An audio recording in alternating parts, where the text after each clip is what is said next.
Tell me more about those successes and the plans for the future.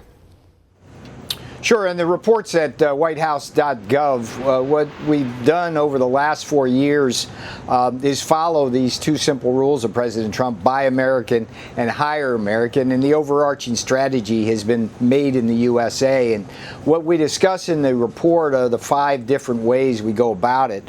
The first, of course, is the buy American procurement rules we have. The federal government spends about $220 billion a year, basically on things like roads and bridges. And what we have is some good Buy American laws to make sure you have domestic content. But what President Trump did was he significantly strengthened and expanded that. For example, we doubled the amount of steel required in projects. So what that does is it creates a lot of jobs here, and that helps with the wages. Hire American, of course, that is critical. We've cracked down on a lot of these visa abuses we saw in the last administration, where foreign workers would come in into things like H-1B visas to displace American workers in very unfair ways.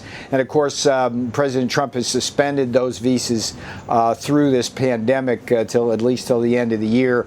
It's all about keeping Americans hired. The other thing on the hire American issue is, we've had some nice executive orders. One of the ones that came out of my office was to help our merchant mariners transition, our sea veterans in the Navy, Marines, Coast Guard, and things like that, transition into 6-figure jobs in the merchant marine. And we have all sorts of help to veterans transition into the civilian workforce. A third aspect of the whole Made in the USA, Buy American, Hire American is President Trump's very different approach to the defense budget than Barack Obama and Joe Biden. Obama and Biden just crushed the defense sector. 16% drop in defense spending during their sequestration. Just devastating impacts on places like San Diego. And what we have is now a situation where through those defense budget increases, we see places booming all over the country. Our shipyards in places like Philadelphia, Marinette, Wisconsin, Panama City, in Florida are booming. We got combat vehicle plants that would be out of business, literally, if not for President Trump, in places like Lima, Ohio, York, Pennsylvania, Oshkosh, Wisconsin. So there's all of that. Another aspect of it is the foreign military sales. We took a very aggressive approach to selling promoting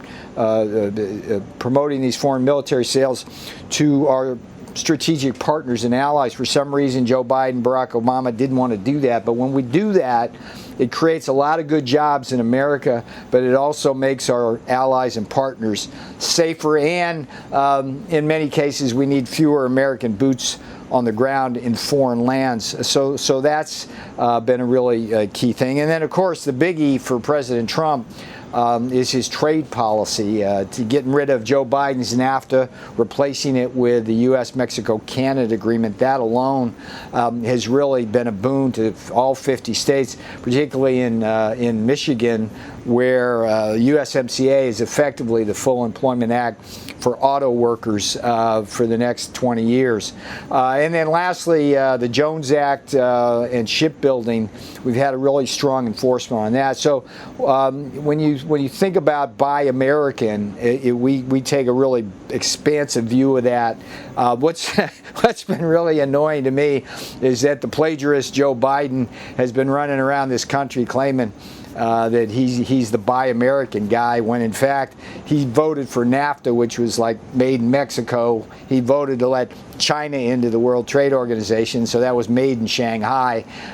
So what this report does, again on whitehouse.gov, it shows very clearly that Donald J. Trump is the Buy American, Hire American, Made in the USA president. It was a shame, by the way.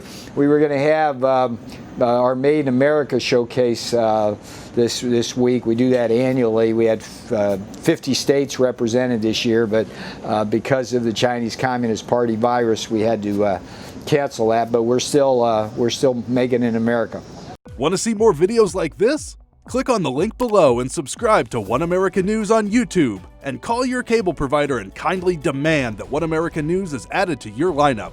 Call and subscribe today.